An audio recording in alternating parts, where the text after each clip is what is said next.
apa yang harus kulakukan agar kamu percaya bahwa kamu sudah diterima.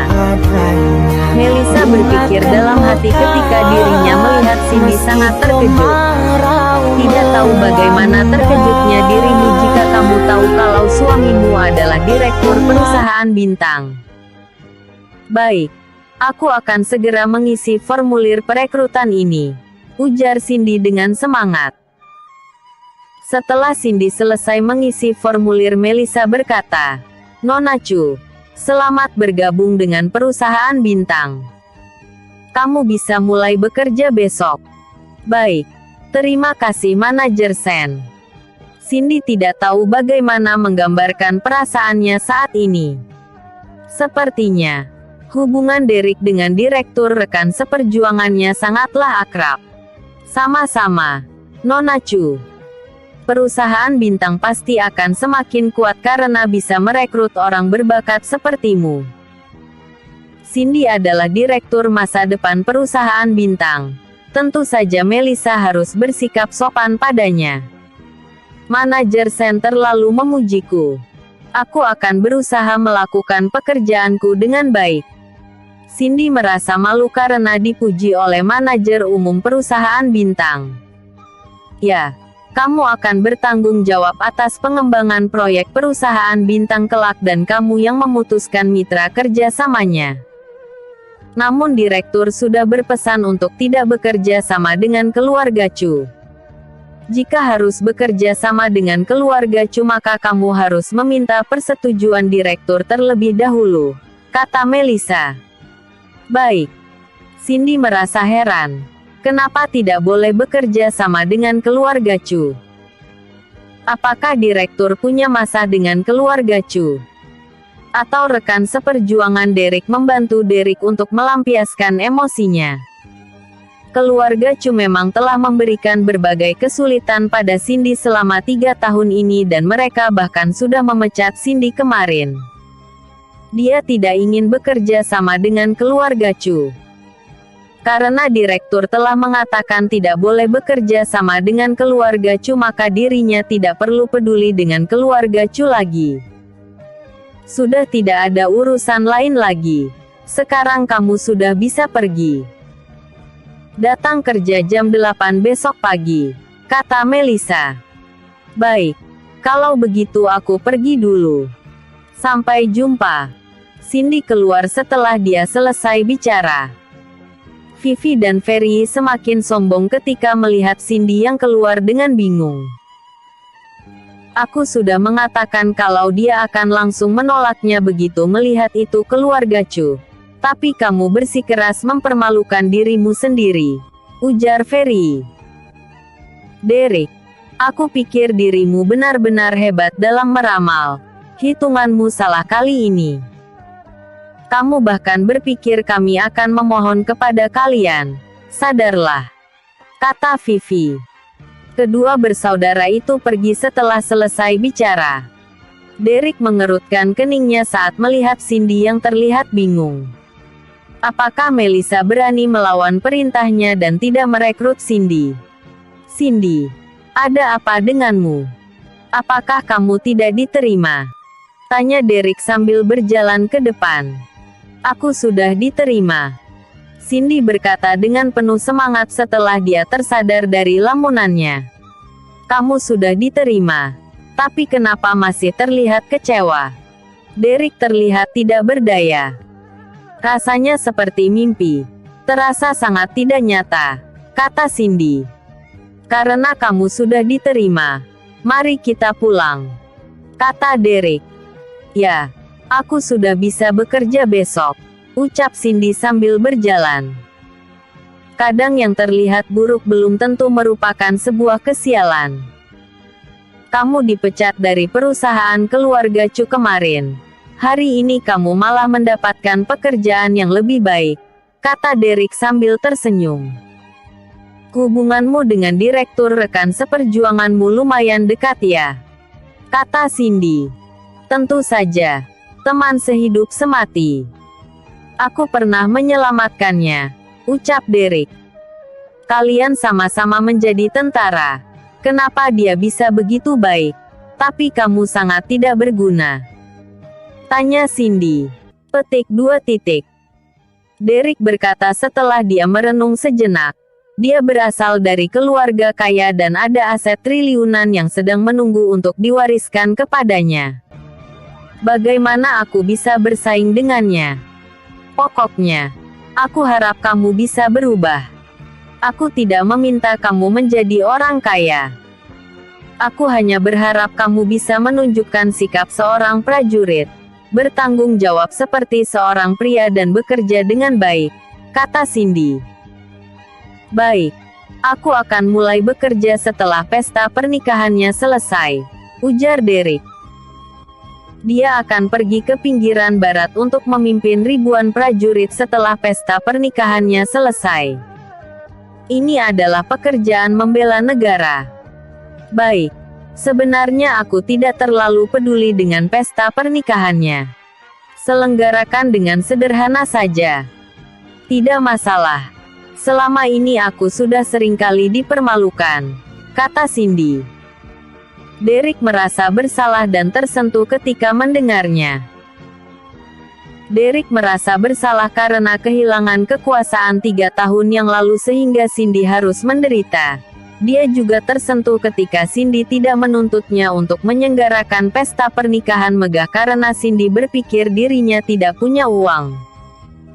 Derek tidak ingin banyak membicarakan masalah pesta pernikahan itu.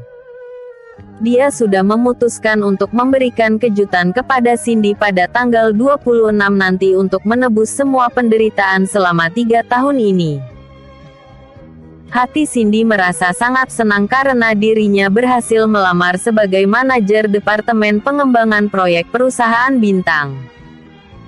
Dia membawa Derek jalan-jalan di mall untuk membeli beberapa pasang pakaian serta membelikan 2 pasang pakaian untuk Derek.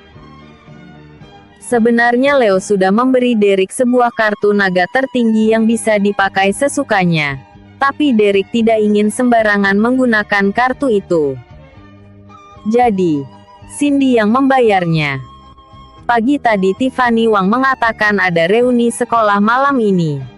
Kamu ikutlah denganku. Cindy memutuskan membawa Derek ke reuni sekolahnya karena suasana hatinya sedang baik. Kenapa harus membawaku pergi ke reuni sekolahmu? Derek merasa terkejut. Dirinya tidak menyangka kalau Cindy akan mengajaknya pergi bersama. Membantumu memperluas lingkaran pertemananmu. Mungkin ada wanita cantik yang tertarik padamu sehingga aku bisa melepaskan diri darimu. Untuk pertama kalinya Cindy bercanda dengan Derek. Reuni sekolah biasanya adalah acara penuh kepalsuan. Aku tidak terlalu suka dengan acara seperti ini, kata Derek. Kamu menolakku. Cindy tiba-tiba merasa sedikit marah. Bukan. Aku tidak bermaksud seperti itu. Istriku adalah wanita tercantik di kota selatan. Tentu saja aku harus ikut ketika kamu pergi menghadiri reuni sekolah. Derek mau tidak mau menyetujuinya. Sebenarnya aku tidak terlalu ingin menghadiri reuni ini. Tapi Tiffany bersikeras mengajakku pergi bersamanya sehingga aku hanya bisa menemaninya pergi, ujar Cindy. Aku mengerti. Kamu dan Tiffany adalah sahabat baik. Kamu temani saja dia kalau memang dia ingin pergi, kata Derek. Tiffany juga sering datang mencari Cindy di rumah. Derek punya kesan baik padanya. Pada jam 4 sore, sebuah berita besar datang lagi.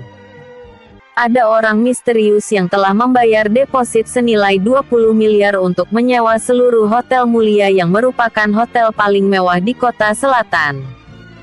Menyewa seluruh hotel mulia. Kebetulan waktu pemesanannya pada tanggal 26. Bisa-bisanya orang ini menyewa seluruh hotel mulia. Apa otaknya bermasalah? Kata Cindy setelah dia mengetahui berita ini. Benar. Hotel mulia berjumlah puluhan lantai. Terlalu boros jika menyewa seluruh gedungnya.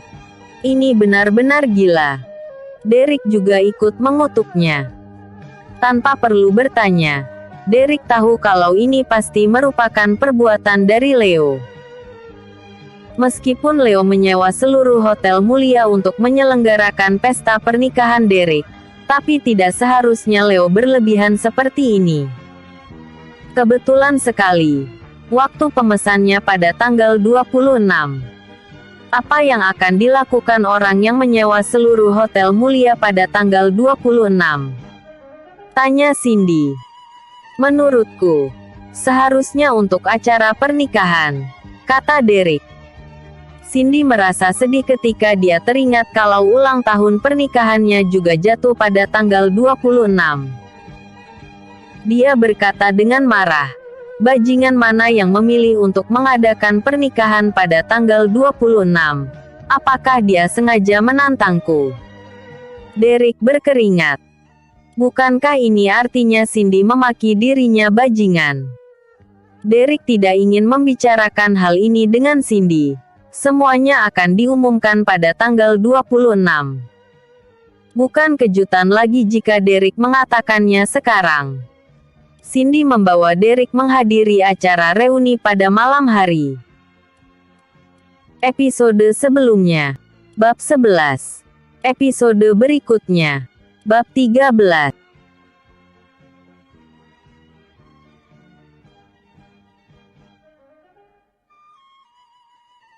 Karena Cindy membawa Derek pergi ke acara reuni, maka tentu saja dia meminta Derek yang mengemudi. Derek mengemudikan mobil Audi Cindy Chu untuk pergi menjemput Tiffany terlebih dulu. Tiffany adalah sahabat terbaik Cindy yang merupakan salah seorang penulis novel online yang lumayan terkenal. Dia menulis novel di rumah dan tidak pergi bekerja. Dia menulis novel wanita dan penghasilannya juga lumayan. Pada umumnya, dia bisa mendapatkan 200 juta lebih dalam sebulan. Pendapatan tertinggi bisa mencapai sekitar 600 juta. Tiffany kaget ketika masuk ke mobil dan melihat Derek yang menyetir. Tiffany, ada apa denganmu? Hal apa yang telah mengagetkanmu? Tanya Cindy. Cindy, apakah kamu ingin membawa Derek ke acara reuni? Tanya Tiffany dengan kaget. Benar. Apakah ada masalah? Apakah tidak diperbolehkan membawa suami ke acara reuni? Tanya Cindy. Tentu saja boleh. Banyak teman kuliah yang membawa keluarganya. Aku hanya merasa heran. Bukankah kamu selama ini terus menyembunyikan dia di rumah karena merasa dia memalukan? Kenapa kamu membawanya keluar kali ini? Tanya Tiffany. Pikiranku sudah terbuka dan tidak peduli lagi, kata Cindy. Ya, benar itu. Sebenarnya Derek cukup bagus dalam aspek lain kecuali dirinya yang agak pengecut. Ucap Tiffany. Benarkah? Dalam hal apa? Cindy ingin mendengar komentar sahabatnya tentang suaminya. Pertama, dirinya tampan dan tubuhnya tinggi besar. Kemudian, lihat tatapan matanya yang melankolis. Ada semacam aura seorang penguasa di dalamnya. Tiffany memberikan komentar dengan berani. Dia adalah seorang penulis novel online sehingga daya otaknya sangat luas. Dia sering membayangkan kalau orang di sekitarnya adalah direktur arogan yang sedang menyembunyikan identitasnya atau pria yang menyayangi istrinya. Derek langsung merasa kaget ketika mendengar apa yang dikatakan Tiffany. Dia bahkan bisa melihatnya. Namun, ini adalah alasan Derek punya kesan baik terhadap Tiffany karena Tiffany tidak pernah memandang rendah dirinya seperti orang lain. Setelah mendengar Tiffany mengatakan ini, Cindy menyadari kalau Derek memang terlihat sedikit tidak biasa. Namun, dia tidak mengakuinya. Selera macam apa itu? Kamu bahkan mengatakan orang ini memiliki aura seorang penguasa. Aku benar-benar salut padamu. Itu karena kamu biasanya tidak memperhatikan. Aku akan memamerkannya setiap hari jika aku punya suami sekeren dia, kata Tiffany. Karena kamu begitu menyukainya maka kamu ambil saja ketika aku sudah bercerai dengannya, ucap Cindy dengan acuh. Apakah tidak salah? Kalian benar-benar berencana bercerai? Tanya Tiffany dengan kaget. Bukan aku yang berniat bercerai dengannya, tapi dirinya sendiri yang bertaruh dengan keluargaku. Dia mengatakan akan membuatkan pesta pernikahan megah untukku dan akan bercerai denganku jika tidak bisa melakukannya. Apa yang bisa aku lakukan? Kata Cindy. Oh, aku sudah ingat. Hal ini sudah tersebar di seluruh kota. Lalu Tiffany bertanya kepada Derek. Derek, apakah kamu benar-benar akan membuat pernikahan megah untuk Cindy? Derek berkata, benar. Tiffany berkata dengan kaget. Kamu mengatakan akan membuat sebuah pesta pernikahan yang ratusan kali lipat megahnya dari pesta pernikahan Vivi. Apakah kamu yang menyewa seluruh hotel mulia? Derek kaget sekali lagi. Dia bahkan bisa menebak ini. Cindy juga kaget. Ini adalah hal yang tidak berani dia pikirkan. Otak Tiffany benar-benar bermasalah. Pemikirannya sangat aneh. Menurutmu orang sepertiku bisa menyewa seluruh hotel mulia? Derek tidak menjawab pertanyaan Tiffany secara langsung, tapi malah balik bertanya. Tiffany berkata, aku tidak bisa melihatnya. Meskipun tidak terlihat seperti itu, tapi terlalu kebetulan. Kamu mengatakan akan membuat pesta pernikahan untuk Cindy yang ratusan kali lipat megahnya dari pesta pernikahan Vivi dan ada seseorang yang menyewa seluruh hotel mulia pada tanggal 26. Hanya pernikahan di hotel mulia yang bisa lebih megah ratusan kali lipat daripada pesta pernikahan Vivi. Jadi, aku merasa curiga kalau kamu yang melakukan itu. Sudahlah, Tiffany. Kamu jangan berpikir terlalu banyak. Ini adalah hal yang tidak mungkin terjadi. Orang itu menyewa seluruh hotel mulia dan itu hanya kebetulan saja. Cindy ingin Derek mempunyai kemampuan ini. Tapi dia tahu kalau semua ini tidak akan mungkin. Tiffany berkata, ya, ini memang agak tidak masuk akal. Namun bagaimanapun juga aku akan menjadi pengapitmu jika Derek membuat pesta pernikahan untukmu karena aku adalah sahabat terbaikmu. Itu tergantung apakah dia akan benar-benar mengadakan pesta pernikahan atau tidak, kata Cindy. Tidak masalah. Kamu akan menjadi pengapit Cindy pada tanggal 26. Ujar Derek. Tiffany berkata, baik. Kita putuskan seperti itu. Semoga kamu tidak mengecewakan Cindy lagi. Acara reuni dilakukan di Hotel Santa. Ini bukan acara reuni formal, tapi acara reuni yang diadakan teman-teman kuliah yang bekerja di kota selatan. Kurang lebih hanya ada sekitar 10 orang. Mereka memesan satu ruangan di Hotel Santa untuk bertemu dan makan bersama. Hampir semua orang sudah tiba ketika Cindy, Tiffany, dan Derek datang. Karena Cindy adalah gadis populer di kampus dulu dan juga merupakan wanita tercantik di kota selatan. Jadi semua temannya tahu kalau Derek adalah menantu yang tinggal di rumah istrinya. Meskipun banyak teman kuliah Cindy belum pernah bertemu dengan Derek. Tapi karena Cindy sangat terkenal maka semua orang sudah mendengar kalau Derek adalah orang yang tidak berguna. Sebagian besar teman kuliahnya ini lebih berkualitas sehingga tidak berpura-pura seperti yang tertulis di dalam novel.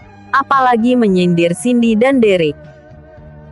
Teman kuliah pria yang pernah menyukai Cindy hanya bisa menghela napas diam-diam karena mereka merasa Derek tidak pantas untuk Cindy. Tentu saja, banyak teman kuliah wanita yang bersorak gembira di dalam hati sewaktu mengetahui gadis populer nomor 1 menikah dengan seorang pria tidak berguna. Namun, meskipun sebagian besar teman kuliah tidak menyindirnya, tapi pasti ada orang yang pamer dalam acara reuni. Sama seperti seseorang yang mendominasi mikrofon ketika pergi ke karaoke. Orang ini adalah Lina Pan. Dia merasa tidak menarik jika tidak pamer dalam acara reuni. Setelah beberapa perkenalan, Lina berkata kepada Derek, "Ternyata kamu adalah Derek yang terkenal itu. Aku sudah lama mendengar namamu.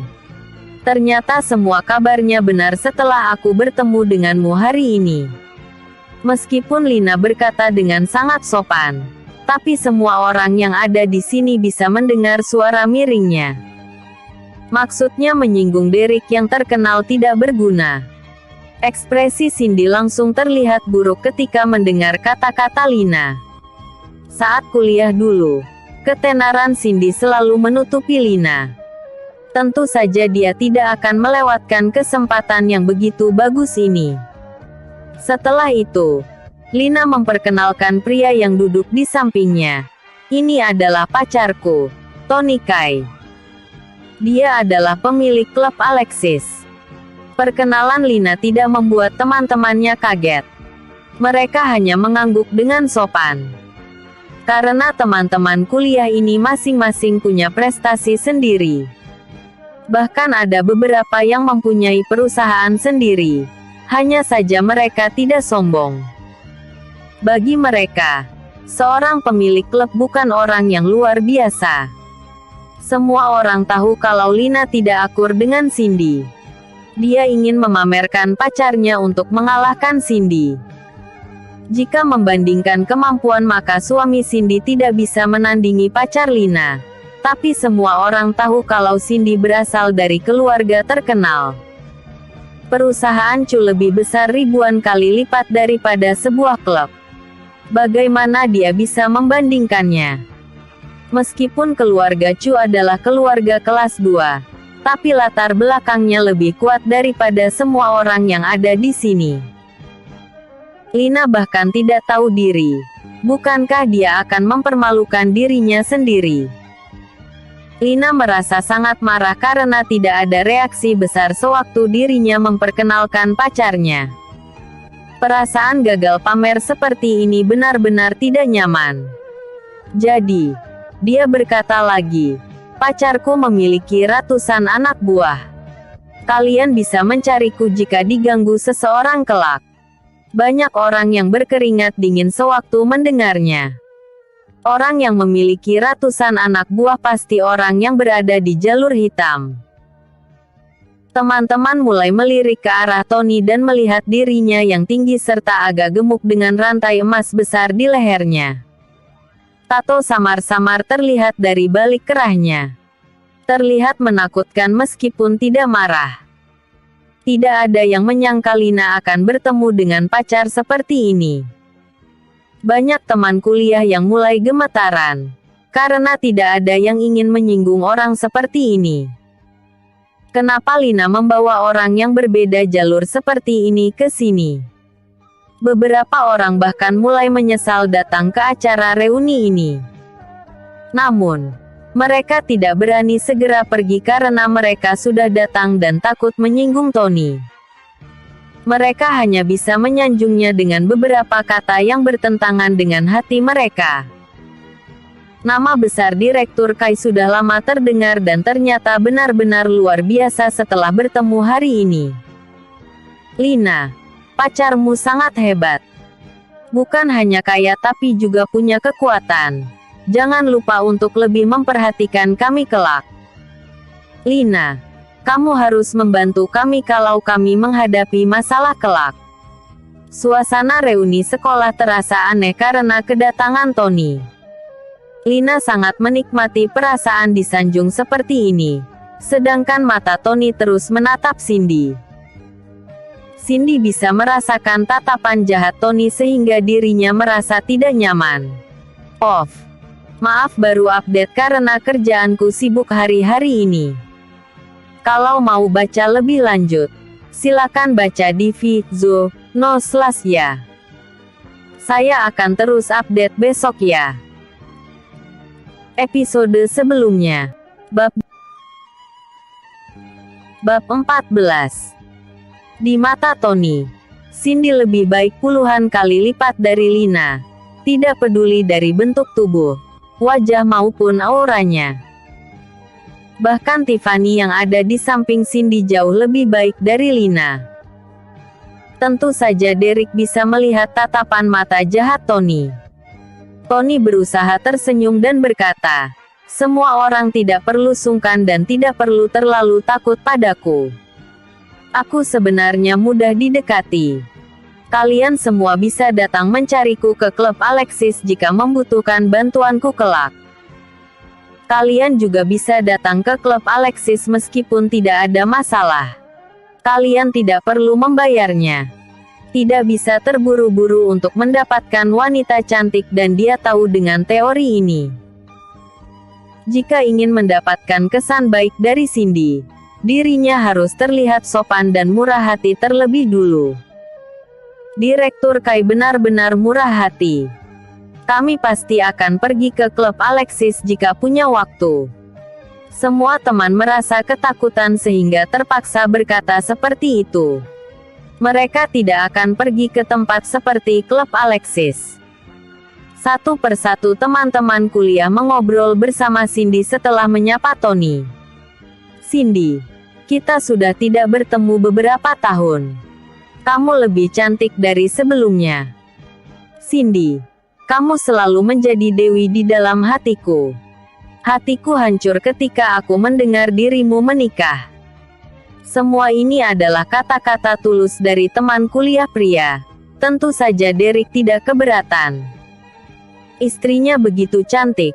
Wajar saja jika ada yang memujinya. Hati Lina yang mendapatkan perhatian sebentar tadi merasa kesal lagi ketika melihat begitu banyak teman pria yang memuji Cindy. "Cindy, suamimu bekerja di mana?" tanya Lina dengan sengaja. "Dia tidak bekerja." Cindy merasa malu. Bukankah ini pertanyaan yang disengaja? "Apakah suamimu benar-benar orang tidak berguna seperti yang diberitakan?" kata Lina sambil tersenyum. Akhirnya Tiffany tidak bisa menahan diri dan mulai berbicara untuk Cindy ketika dia melihat Lina terus mengincar Cindy. Cindy punya kemampuan untuk menghidupi suaminya. Tidak seperti orang lain yang hanya bisa mengandalkan pria. Dia yang mengajak Cindy untuk datang ke acara reuni ini. Tentu saja dirinya harus berbicara untuk Cindy ketika melihatnya terus ditekan. "Tiffany, maksudmu siapa yang mengandalkan pria? Kamu katakan dengan jelas." Lina tidak menyangka Tiffany akan berkata seperti itu sehingga dirinya langsung marah. "Aku tidak berbicara tentang kamu. Kenapa kamu begitu panik?" ucap Tiffany. Meskipun pacar Lina sangat menakutkan, tapi dia tidak akan berani melakukan apa-apa padanya di depan orang banyak. Lina sangat marah, tapi dirinya tidak enak untuk marah di tempat sehingga dia hanya bisa menahannya. Sedangkan perhatian Tony tidak tertuju pada Lina lagi sejak dirinya melihat Cindy. Makanan dihidangkan satu persatu. Tony mulai menunjukkan wujud aslinya setelah makan. Tony mengangkat gelas anggur dan berkata kepada Cindy, "Nona Chu adalah wanita tercantik di kota selatan dan aku sudah lama mendengarnya. Aku benar-benar beruntung karena bisa makan bersama Nona Chu hari ini. Aku akan bersulang untukmu." Ekspresi wajah Lina langsung terlihat jelek. Pacarnya bahkan bersulang dengan Cindy di depannya. Dia kalah kepada Cindy waktu itu. Sekarang dirinya tetap masih kalah dari wanita yang telah bersuami seperti Cindy. Cindy merasa serba salah ketika melihat Tony bersulang dengannya. Dia tidak suka minuman keras seperti ini. Tapi Cindy takut menyinggung Tony jika menolaknya. "Maaf, aku tidak suka minum anggur." Akhirnya Cindy memilih menolaknya setelah dia ragu selama beberapa saat. "Apakah Nona Chu tidak memandangku?" Tony merasa malu. "Aku." Cindy merasa takut dengan ekspresi Tony. "Nona Chu, aku Tony adalah pemilik klub yang memiliki ratusan anak buah. Aku seharusnya pantas minum bersamamu. Tony tersenyum penuh ancaman. Istriku sudah mengatakan kalau dirinya tidak suka minum anggur. Apakah kamu tidak bisa mendengar bahasa manusia? Kata Derek dengan kasar. Dia sudah marah karena pria itu bahkan berani mengancam istrinya untuk minum. Semua orang terdiam dan tercengang ketika mendengar kata-kata Derek. Tidak ada yang menyangka kalau pria yang terkenal tidak berguna itu bahkan berani bicara kasar dengan Tony yang bergelut di dunia hitam. Cindy juga tidak menyangka kalau suami tidak bergunanya ini berani melindungi dirinya sendiri. Hanya saja kata-katanya terlalu sombong. Ekspresi wajah Tony langsung terlihat gelap. Dia berkata dengan dingin, "Apakah kamu akan mewakili istrimu untuk minum anggur ini?" Tentu saja dirinya sudah lama mendengar kalau Derek adalah orang yang tidak berguna, sehingga dirinya sama sekali tidak memandangnya. "Kamu tidak pantas minum denganku," ucap Derek dengan dingin. Dirinya adalah Jenderal Derek, sang pelindung negara. Apakah dirinya akan minum dengan berandalan rendahan seperti ini? Benar-benar konyol. Tidak ada yang menyangka kalau Derek bahkan berani mengatakan kalau Tony tidak pantas minum bersamanya. Gila. Benar-benar gila. Cindy dan Tiffany melihat Derek dengan kaget. Mereka berpikir dalam hati, sejak kapan orang tidak berguna ini menjadi begitu kuat? Apakah dirinya sudah bosan hidup? Tony berkata sambil menggertakkan giginya. "Kamu, hebat kamu." Suasananya tiba-tiba menjadi tegang. Semua orang bisa merasakan atmosfer tegang ini. Off. Maaf, baru update. Sayangku dapat baca di Zoya. Lebih banyak bab di sana ya. Episode sebelumnya. Bab 13. Episode berikutnya. Bab 15.